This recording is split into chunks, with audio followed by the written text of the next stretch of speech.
पति साथै पतिको परिवारबाट घरबाट निकालिएकी अमृता देवी आफ्ना 6 वर्षीय बालिका र 3 वर्षे बालकसित बेहाल अवस्थामा दिन काट्न बाध्य बनिरहेकी छन्, जसलाई न्याय दिलाउन गोर्खा वुमेन्स वेलफेयर फोरम अघि आएको छ भने फोरमले यस महिलाले 2 दिनभित्र न्याय नपाए उनलाई आमरण भोक हडतालमा राख्ने पनि चेतावनी दिएको छ। मेरा नाम अमृता देवी है। आपका समस्या क्या है बताइए तो। मेरा शादी का 8 साल हो चुका है। 2013 फरवरी में हुआ था। 1 साल ठीक थे अपने पति के साथ। उसके बाद मेरा पति मानसिक परेशान कर रहा था और उसके बाद मेरे 2 बच्चा भी है, एक लड़का एक लड़की, 6 साल की बेटी और 3 साल का बेटा है। और मेरा पति बहुत परेशान कर रहा था, डिवोर्स भी मांग रहा था। और उसके बाद यहाँ 4 गो होलसेलर बड़ा दुकान भी है और मेरा पति लॉकडाउन में ज़बरदस्ती हमको ले गया वहाँ बिहार में और बहुत परेशान कर रहा था कि परेशान करेंगे तो डिवोर्स मतलब दे देगा। और उसके बाद मेरा पति ज़बरदस्ती बहुत परेशान कर रहा था, माँ के घर छोड़ दिया। और उसके बाद मेरा पति फ़ोन नहीं करता था। उसके बाद हम बाहर के लोग से बात किए तो तब पता चला है कि दूसरी औरत है जो शादीशुदा लड़की को मेरा पति ले आया, अपना घर में रखता था वो लड़की को। और सब कोई उसमें साथ है, मेरा फैमिली, मेरी सास देवकी देवी, ससुर राम नरेश महतो, मेरी जेठानी बबीता देवी, मेरा जेठ उमेश कुमार महतो, सब साथ में वो लड़की शादीशुदा लड़की को लिया या फिर भी उसके साथ था। कभी उन लोग कांटेक्ट नहीं किया। तुम्हारा पति दूसरा पत्नी को ले आया है, दूसरा लड़की शादीशुदा वो लड़की को ले आया है। और जब हम यहाँ आए 19 फरवरी को तो दुकान में गए तो दुकान बंद कर वो लड़की के साथ भाग गया। और हम जब गुटी रोड में मेरा घर है उसके घर में हम गए 7-8 बजे रात के बीच में हम गए, बाबू को लेकर बोले गेट खोलिए, ये तो मेरा घर है, हम रहेंगे इसी घर। नहीं, तुम्हारा घर ये नहीं है, तुम्हारा पति जो दुकान में है वहाँ जाओ। और जब नहीं गए और बाबू को लेकर हम गिर गए भी। हम कहाँ जाए, हम सोचे कि हम कहाँ जाए। जब सदर थाना में गए, जब बाबू को देखा इतना रात को ये लड़की मतलब अकेले आई है बाबू को लेकर, तब पुलिस थाना ने मेरे जेठ को पकड़ कर ले गया, गिरफ्तार किया। बहुत 3-4 वकील आया हमको उसके बिहान को 20 फरवरी को शनिवार को दिन। और सब मेरा वकील सब बोल रहा है 3-4 हज़ार रुपया ले लो अब बिहार चले जाओ, उमेश को बेल करा दो। हम बोले कि नहीं, हम क्यों बेल करा देंगे, आप दिनेश को खोजिए, मेरा पति को जो भागा है चोर के तरह, उसको खोजिए, तब में कोई सलूशन निकलेगा। और राम नरेश ससुर मेरा पूरा धमकी दे रहा है मेरे माँ पापा को कि तुम आओगे ना, अपनी बेटी को सपोर्ट करोगे ना तो तुमको गोली से उड़ा देंगे, फायर कर देंगे। मेरा सीतामढ़ी गौर बरगिनिया सप्तर मेरा आदमी रखा हुआ है और राम नरेश धमकी दे रहा है, इसीलिए मेरे पापा पूरा सीरियस में है, इसीलिए नहीं आ पा रहे हैं। और मेरा इससे पहले मेरा पति फ़ोन सिम सब तोड़ ताड़ के फेंक दिया, मेरे पास फ़ोन भी नहीं है।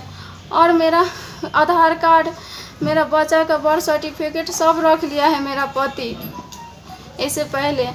और हम कहाँ जाए बाबू को लेकर। और मेरा उमेश कुमार महतो का उसको ले गया था कोर्ट में और उसको मेडिकल पुर्जा दिखा के और अपनी पत्नी को, मेरी पत्नी मतलब वहाँ हॉस्पिटल में है, उसके मेरे खिलाफ मतलब कंप्लेन करके मेरी बबीता देवी को और उसको जेल से निकाल दिया, अरेस्ट किया था उमेश कुमार महतो के। और उसको निकाल दिया। उस सास का भी दियादिन का भी कंप्लेन किए थे कि हमको बाबू को लेकर निकाल दिया था और उस सबको भी बेल हो चुका है। और उसके बाद फिर हम कल गए थे अपने घर में गुडी रोड में और फिर पुलिस को लेकर, महिला पुलिस को लेकर और तिलोक देवान और आदमी सब, वकील साहब ये सब भी आया हुआ था 10-15 गोरा। और मेरे बच्चा सो गया था कल रात मेरे घर में और बोला कि तुम घर से निकलो, ये तुम्हारा घर नहीं है, उमेश का घर है, तो मेरा बाबू सो गया था, फिर हमको निकलना पड़ा। बहुत बोले वहाँ समाज को लोग कर कि हम नहीं जाएंगे, हम तो इसी घर में रहेंगे। तो मेरा घर है, ज़बरदस्ती हमको निकाल दिया, नहीं तो जेल में रख देंगे, ये धमकी दिखा रहा था पुलिस, महिला, ये सब। और हमको निकलना पड़ा, और हम एक बच्चा को लेकर कहाँ जाएंगे। इसीलिए NGO के पास हम गए, उसमें मेरा सेंटर दे दे। वो NGO नहीं रहता तो हम कहाँ जाते बाबू को लेकर। एक सप्ताह से हम भटक रहे हैं, कभी रेलवे स्टेशन, कभी मंदिर में, बिहारी मंदिर, कभी महाकाल मंदिर। आज के डेट में मेरे साथ या मेरे बच्चा के साथ कुछ हो जाता तो हम कहाँ रहते। मेरा पति मेरे साथ नहीं है, मेरा अपने बीवी और बच्चा के साथ नहीं है। जब कोई, हम क्या गुनाह किए हैं? आपका पति अभी कहाँ पर है? हमको नहीं मालूम है, मेरा फैमिली पूरा जानता है कि वो कहाँ पे है। आपका दूसरा बच्चा किधर है? मेरा दूसरा बच्चा उसको माँ के घर अपने नेपाल में छोड़कर आए हैं। 6 साल की बेटी है उसको। जो आपका पति ने दूसरा शादी किया हुआ है, वो कहाँ से किया है? वो किस जाति का है? वो मेरी उमेश का जो बीवी है, उसकी आंटी का बेटी है। वो भी लड़की शादीशुदा है, उसका 4 साल का बेटा भी है। दोनों नहीं है? दोनों कहाँ पर है पता नहीं है? नहीं है, सुने हैं कि बीरपड़ा में है वो लड़की। यहाँ पर उस आपका जो पति का दुकान किधर किधर है? यूनिक दुकान, लड्डू मिठाई का दुकान है 60 सीढ़ी तर, उसी से अमीलाल जो दुकान है वही मेरा हस्बैंड का दुकान है। जब देखा कि बीवी बच्चा यहाँ आया है तो चला गया। यहाँ गांव समाज का लोग कर भी धमकी दे रहा है, मेरा ससुर और मेरा पति फोने से, कि ये लोग को कभी अपना घर में नहीं रखना। दुकान बंद है अभी? जी, 1 सप्ताह से दुकान बंद है। विशेष आज म हाम्रो समस्त पहाडवासीलाई एउटा आह्वान गर्न चाहन्छु कि तपाईले देखिहाल्नुभयो उहाँको अहिले है स्टेटमेन्ट सुनिहाल्नुभयो र हिजो राति 7 बजी राति घरबाट फेरि धक्का मारेर मिन्स अब हाम्रो जो चाहिँ अब पोलिटिकली ब्याकग्राउन्डको मान्छेहरू पनि त्यहाँनिर गएको र एउटा सानो बालका नानीहरू यो केटीलाई रातिको अन्धेरोमा जो चाहिँ संविधानको धारा अन्तर्गतले चाहिँ यो कुरा भन्छ कि कुनै पनि नारीलाई चाहिँ घाम डुबेको अस्थायी पश्चात चाहिँ उसलाई कसैले पनि निकाल्ने कुनै संविधानमा पनि छैन, लेखेको छैन। र अर्को कुरा चाहिँ यो टोटली डोमेस्टिक भाइलेन्स हो। र राति जब हामीले यो केटी कहाँ जानु भनेर उसले आश्रय लिँदा हामीले राति यसलाई हामीले हाम्रो अर्गनाइजेसनमा हामीले सेल्टर दियौँ। किन भन्दाखेरि चाहिँ सपोज भोलिको दिनमा यो केटी फुटपाथमा सुत्ला, यो सानो नानी छ र जुन किसिमको यसको जुन भिक्टिमको जुन चाहिँ हस्बेन्ड छ, हस्बेन्डकोमा मलाई लाग्छ पैसाको साह्रो बेसी ताकत रहेछ। पैसाको ताकतले गर्दा उसले जसलाई पनि थानामा लिएर जानु सक्ने रहेछ। र यसले गर्दा म एउटा कुरा के भन्नु चाहन्छु, पोलिटिकली लिडरले हाम्रो दाजुभाइहरूलाई पोलिटिकली तपाईँहरू राजनीति गर्नुहोस्, तर यस्तो किसिमको जुन चाहिँ तपाईँहरूको घरमा नि छोरी चेलीहरू छ र यस्तो किसिमको कुरामा चाहिँ तपाईँले हात नलाग्नुहोस्।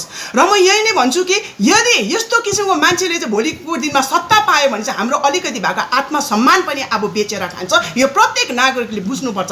र डोमेस्टिक भाइलेन्समा संविधानको धारा अन्तर्गत 498 मा यो पनि भन्छ कि धारा अन्तर्गत 12वटा धारामा चाहिँ एउटामा चाहिँ जुन चाहिँ 4 नम्बरमा चाहिँ 498 छ, त्यो धारामा मौलिक, शारीरिक र जुन किसिमको एउटा मानसिक जुन किसिमको अत्याचार एउटा नारीमाथि हुन्छ र त्यसमा संलग्न हुने जुनै व्यक्तिहरूको लागि पनि नन बेलेबल सेक्सन हो र यसको सठिक सदुपयोग हुनुपर्छ।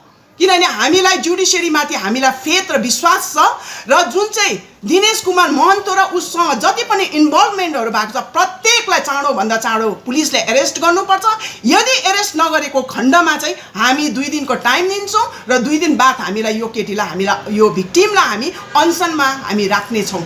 र यसको निम्ति हामीले कुन कदम चाल्नुपर्ने हामी अवश्य चाल्नेछौँ। राति हामीले जब चाल पायौँ हामीले एसपीलाई इमिडिएटली हामीले फोन गऱ्यौँ र सरले पनि हामीलाई इमिडिएटली थाना पठाउनु भयो र थानामा गएर हामीले इन्क्वायरी गऱ्यौँ कि को गएको थियो र कुन चाहिँ परमिसन लिएर के चाहिँ अर्डर लिएर चाहिँ हाम्रो मान्छेलाई यसरी नारीहरूलाई निकाल्दैछ। र मानव अधिकार नै नारी अधिकार हो, नारी अधिकार नै मानव अधिकार, यो प्रत्येक हाम्रो नारीहरूले बुझ्नु जरुरी छ।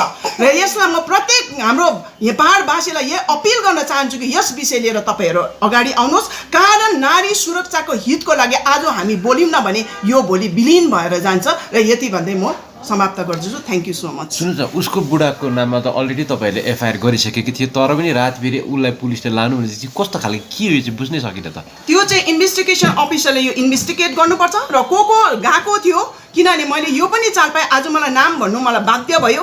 जुन चाहिँ त्रिलोक देवान दाजु हुनुहुन्छ, उहाँलाई म रेस्पेक्ट र इज्जत गर्छु, तर हामीलाई यो एक्सपेक्टेसन थिएन कि यस्तो केसमा र आज हाम्रो जातिलाई उनीहरूले ढाल बनाएर चलाएर जुन किसिमको एउटा थानामा गएर एउटा उनीहरूले एउटा मनोबल दिँदैछ, सायद मलाई लाग्छ आज यत्रो समय बिताएको वाइफलाई जब बिट्रोय गर्नु सक्छ, यस्तो दुधे बालकलाई उसले माया मार्नु सक्छ भने भोलि अवश्य हाम्रो मान्छेलाई पनि यस्तो मान्छेहरूबाट सावधान हुनुपर्छ, बिट्रोय गर्छ। र यसको लागि चाहिँ पुलिसले सठिक इन्भेस्टिगेसन हुनुपर्छ र 2 दिनको समय हामी दिन्छौँ। यदि 2 दिन समयभित्र यदि यो केटीले, किनभने 498 सेल्टरको कुरा पनि छ र यो अन्याय र अत्याचार चाहिँ हामी अब पहाडको नारीहरूले चाहिँ सहने छैनौँ र यसको चाहिँ सठिक इन्भेस्टिगेसन हुनुपर्छ। त्यतिन्जेलसम्म चाहिँ यो भिक्टिम कहाँ राख्नुहुन्छ? यो भिक्टिमको जग्गा छैन। आज हामीलाई दुःखको कुरा, पहाडमा एउटा सेल्टर होम पनि छैन। भन्नुहोस्, राति हुँदो थानामा यस्तो किसिमको प्रब्लम हुन्छ, यति बिघ्न आउँछ, सुनादा थानामा आउँछ, खरसाङ थानामा आउँछ, तपाईँको पुलबजार थानामा आउँछ, दार्जिलिङमा यति बिघ्न आउटपोस्ट, प्रत्येक थानाबाट हामीलाई आवाज आउँछ राति कि यो केटीलाई कहाँ लाने। अब लाने जग्गा छैन त अब हामीलाई के गर्नु? हामी त फ्याँक्नु सक्दैनौँ न हाम्रो दिदी बहिनीलाई। हामी आज एउटा राम्रो नागरिक सिटिजन हामी गुमाउनु चाहँदैनौँ र हाम्रोमै बस्छ। जबसम्म यसको जस्टिफिकेसन हुँदैन र म चाहन्छु चाँडोभन्दा चाँडो हामी प्रत्येक डिपार्टमेन्टलाई हामीले यो अपिल गर्छौँ र पोलिटिकल ब्याकग्राउन्डको दाजुभाइहरूलाई पनि हामी यो चिठी हामी अवश्य चढाउँछौँ। र त्यसले गर्दाखेरि यस्तो किसिमको जुन किसिमको भिक्टिमहरूपट्टि नलागेर एउटा एक्युज पर्सनपट्टि लागेर दया गरेर उनीहरूले मलाई लाग्छ जरुर प्रलोभन देखाएरै ल्यायो होला केही न केही गरेर, र यस्तो किसिमको साथ नदिने चाहिँ म अपिल गर्छु हाम्रो दाजुभाइहरूलाई। तपाईँले उहाँलाई भन्नुहुँदैछ नि अनसनमा राख्छु नि, कुन चाहिँ प्लेसमा सोच्नु भएको छ अनसनमा राख्ने उहाँलाई? त्यो तपाईँको समयले नै बताउँछ।